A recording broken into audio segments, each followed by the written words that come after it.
Les droits des hommes sont aussi les droits des enfants. Fidèles téléspectateurs, merci de votre fidélité et bienvenue à l'émission 15 minutes le MAG. Nos salutations à tous, à vous qui nous suivez à Likasi, Lubumbashi, Kolwezi, partout à travers le monde, sur les réseaux sociaux, YouTube, Facebook, à travers nos comptes respectifs. 15 minutes de ce jour va réserver sa primeur aux enfants. Vous savez autant que moi que le monde entier a célébré le 20 novembre 2021 la journée internationale de déclaration universelle des droits de l'enfant. L'enfant sera au cœur de cette émission et donc des reportages, des interviews chocs à suivre dans l'émission 15 minutes de ce jour. Notre invité de la semaine est rien d'autre que Immaculée Bapuchi Bingu. Eh bien, cette jeune fille âgée de 9 ans et demi, cet enfant avec qui nous allons échanger sur les différents droits des enfants. Et si les parents le respectent, ou encore la communauté. Le détail à suivre dans cette émission. 15 minutes, ça sera aussi un regard sur la promesse du gouverneur de la province du Haut-Katanga, l'homme d'Ainsi dit, ainsi fait. Jacques Yabula Katwe qui a honoré sa promesse en remettant une enveloppe de 20 000 $ américains à l'équipe du cercle sportif Mukuba. Nous parlerons aussi dans cette émission de 15 minutes le MAG du début de l'opération Likasi propre, Likasi sans immondice, déclenchée par le maire de la ville, le docteur Petue Kapande Idesbald. Likasi, Lubumbashi partout, vous suivez 15 minutes le MAG. Nos chroniqueurs sont en place, mise en place terminée, tapis rouge déroulé, que les choses sérieuses commencent.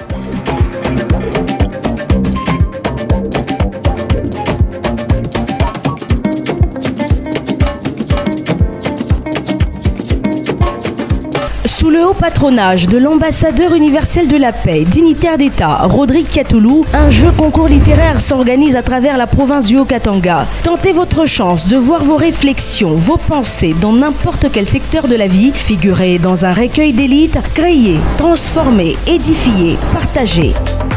Voici une occasion en or pour tous les amoureux de l'écriture et de la lecture. Une opportunité à ne pas rater. Pour participer à ce jeu concours, envoyez dès maintenant vos textes via l'adresse email hk6radiotélé@gmail.com. Ou contactez-nous au 099 362 10 03. N'oubliez pas de mentionner votre nom, vos textes ne connaîtront aucune modification. Hâtez-vous, immortalisez-vous.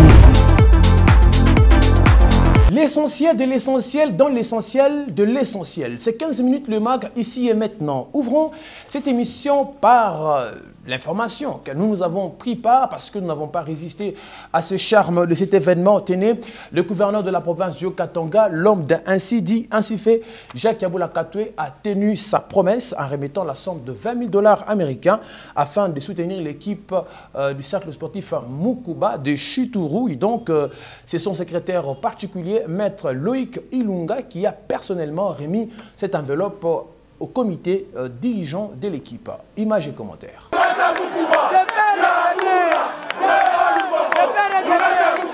À l'instar de Bartimée dans la Bible, pour qui la foule ne l'avait pas empêché de crier pour sa guérison. Une copie conforme des supporters et habitants de Chituru de faire une demande de soutien financier pour l'équipe Mukuba dépourvue des moyens pour redorer son blason. Étant la copie certifiée conforme à la vision du chef de l'État Félix Tshisekedi Tshilombo dans l'encadrement et l'épanouissement de la jeunesse, Jacques Yabula Katwe est réclamé par le public.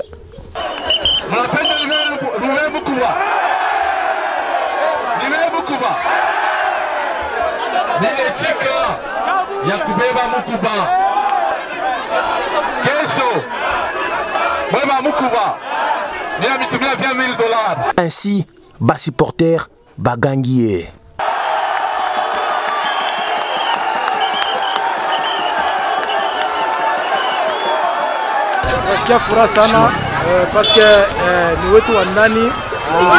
Jacques Yabula Katwe, gouverneur de la province du Haut-Katanga, l'homme d'Ainsi dit, ainsi fait, 24 heures après. C'est son secrétaire particulier, maître Loïc Ilunga, qui va remettre l'enveloppe promise à l'équipe dirigeante du cercle sportif Mukuba.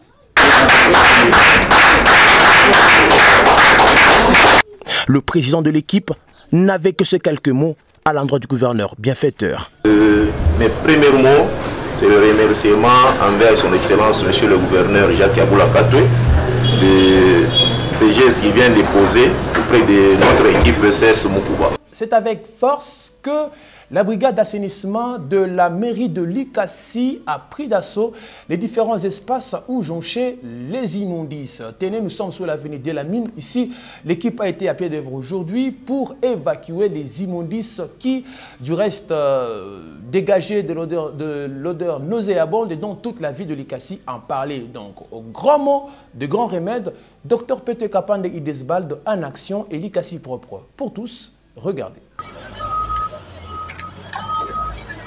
L'effrombissement de cette chargeuse est une expression de la détermination du maire de la ville de Likasi, les docteurs Pete Kapande Idesbald, les personnes et entreprises de bonne volonté à rendre Likasi sa plus belle robe d'antan. Ces tons d'immondices, par exemple, qui jonchaient l'avenue de la Mine, ne résistent pas à la puissance de la chargeuse. Fini l'orgueil d'insalubrité. C'est donc le va-et-vient qui s'observe sur les différents endroits où les immondices ont élu domicile. De la salubrité concerne tout le monde. D'abord, je condamne ceux-là qui viennent jeter les immondices à tout moment à des endroits inappropriés. C'est chaque fois la nuit que vous voyez des camionnettes venir jeter des immondices en l'absence des autorités. Maintenant, ce sont les autorités qui sont incriminées. Et pourtant, c'est nous-mêmes qui devons prendre soin de notre propre vie.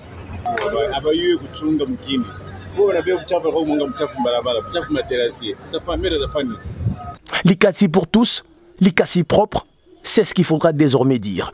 Changement du narratif. 15 minutes le mag. Tenez, 20 novembre 1959, 20 novembre 2021, 62 ans déjà que la Convention internationale des droits de l'enfant a été adoptée et ratifiée par 193 États sur les 195. Seuls les États-Unis d'Amérique et la Somalie qui l'ont signé mais pas ratifié. Christelle Kalambaye, jus d'orange, a creusé le ménage et nous propose les grandes lignes de l'histoire. Suivez. La notion de l'enfance serait relativement récente et serait apparue au cours des 400 à 600 dernières années. Au Moyen-Âge, la notion d'enfance n'existait pas. Les enfants étaient vêtus de la même manière que les adultes et s'adonnaient aux mêmes occupations. L'enseignement leur dispensait au moyen d'un apprentissage au cours duquel ils travaillaient avec des adultes. Ce n'est qu'à l'époque de la Renaissance et de la Réforme que la notion d'enfance est apparue. Depuis le 20 novembre 1989, une étape importante marquait l'évolution des droits de la personne. L'Assemblée générale des Nations unies a adopté la Convention relative aux droits de l'enfant. Le 10 décembre 1948, la Déclaration universelle des droits de l'homme reconnaît que la maternité et l'enfance ont le droit à une aide spéciale. Le 20 novembre 1959, l'Assemblée générale des Nations unies adopte la Déclaration des droits de l'enfant. Cette déclaration se présente comme la plus vigoureuse, la plus nécessaire des protestations de l'humanité contre les atrocités et les oppressions. Même si de nombreux États n'étaient pas d'accord et que le texte n'a aucune valeur contraignante, il ouvre la voie à une reconnaissance universelle des droits de l'enfant. Ce texte définit en 10 principes les droits de l'enfant et fait de lui un véritable sujet de droit.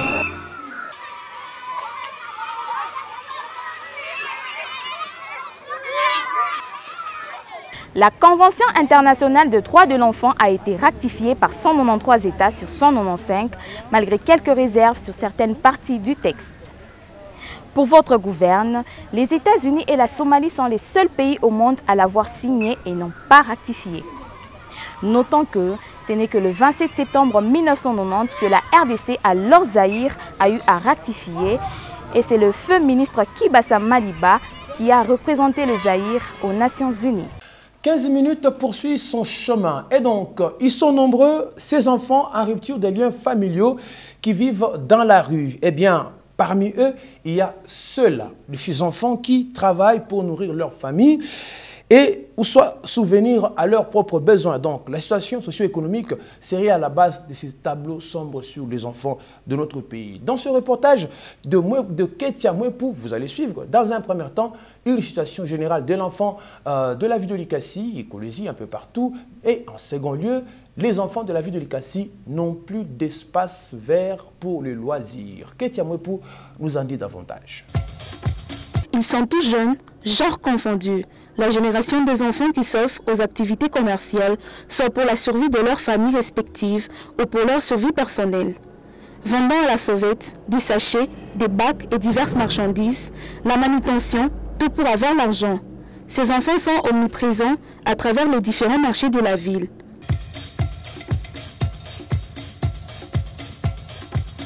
Plusieurs d'entre eux disent travailler pour aider leur famille puisque leurs parents n'ont pas du boulot. Chaque jour qui passe, la rue ne cesse d'héberger les enfants venant de tous bords. Elle n'hésite pas à leur ouvrir grandement les bras tout en leur offrant une autre réalité de la vie sociale, notamment les vols, la débrouillardise, la mendicité, tout sur l'œil passif de la communauté qui viole sans scrupule les droits des enfants.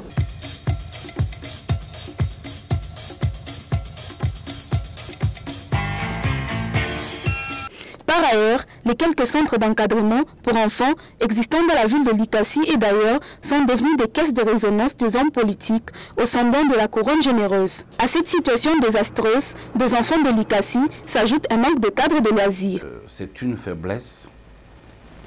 Lorsque nous on grandissait, il y avait des espaces verts.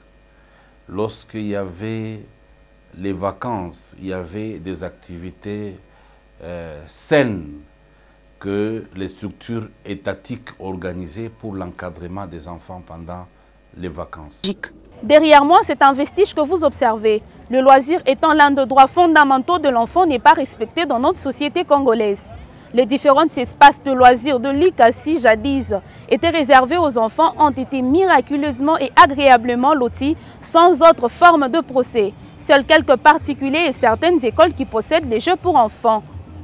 Bref, à Likasi, pas un cadre de loisirs accessible pour les enfants.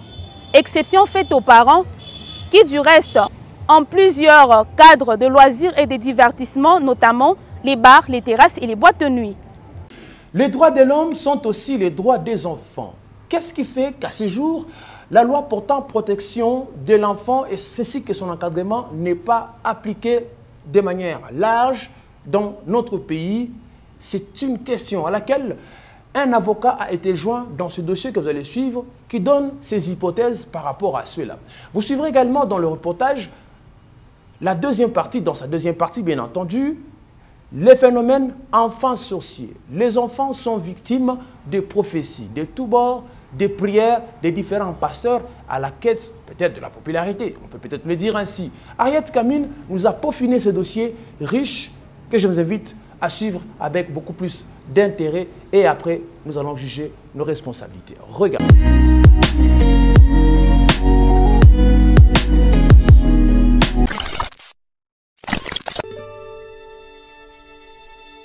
La République démocratique du Congo dispose d'un arsenal juridique important sur la protection des enfants, sur pied de la loi numéro 9/001 du 1er janvier 2009 portant protection de l'enfant.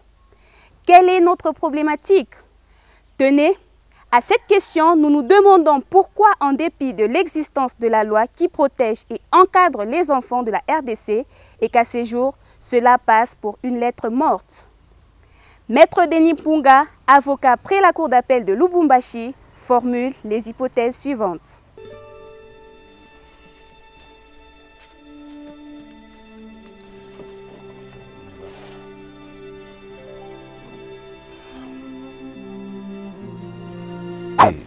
Il y a des fois, ceux qui encadrent les enfants n'ont pas de moyens pour pouvoir assurer un bon encadrement. Et les efforts sont quand même fournis du côté de la gratuité de l'enseignement. On permet aux enfants que chaque enfant, aucun enfant ne peut rester sans étudier. Les droits des enfants, ça se trouve dans les textes, mais l'applicabilité pose problème.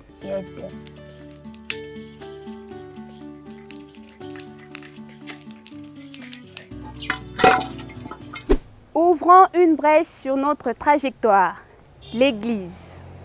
La société congolaise est en proie à la prophétie de tout genre, avec le phénomène enfants sorciers à la clé. Les enfants de Lubumbashi, Likasi, Kolwezi, pour n'illustrer que ces villes, sont victimes de ce phénomène. Sans détour de mots, Il constitue un échantillon de plusieurs laboratoires prophétiques. L'Église est pointée du doigt.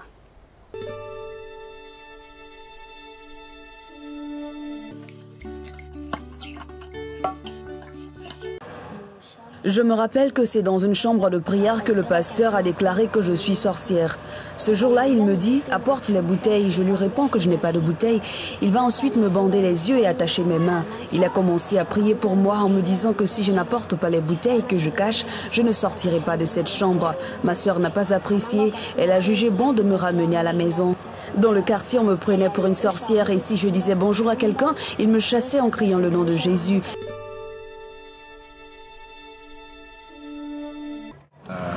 Porter mes excuses parce que je pense que nous sommes en train de ternir l'image de l'Église du Christ et que si les églises doivent être pointées du doigt pour des exactions de droits de l'homme, alors que celui que nous prétendons suivre était le plus grand des défenseurs des droits de l'homme, cela n'est pas acceptable. Donc nous devons d'abord demander pardon à tous ceux qui pensent que les églises soutiennent cela.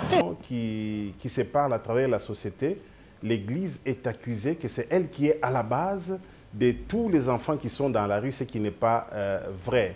Moi-même, je suis aussi encadreur de ces enfants-là. Quand je leur pose la question, la plupart, chacun me donne la raison pour laquelle ils se trouvent dans la rue. Ce n'est pas seulement la prophétie. Mais ce n'est pas tous ces enfants-là qui sont sorciers.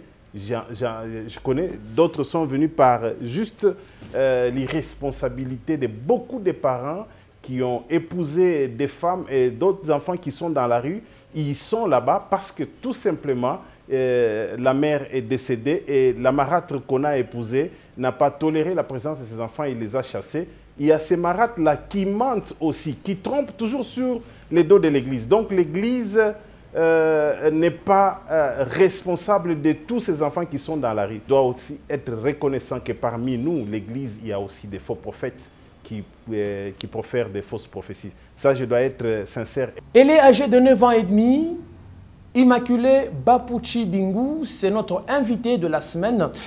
Elle est élève à l'école primaire Sainte-Thérèse de Likassi et née à Likassi le 25 mai d'une certaine année. C'est la fille à M. Grégory Chibingu et Mme Huguette Kalala. Eh bien, avec elle, nous avons eu le temps d'échanger avec elle au courant de la semaine sur les différents droits des enfants. Je ne vous en dis pas plus. Suivez cette interview dans la rubrique invitée, bien entendu. Et nous vous retrouvons après pour tirer la révérence de cette émission.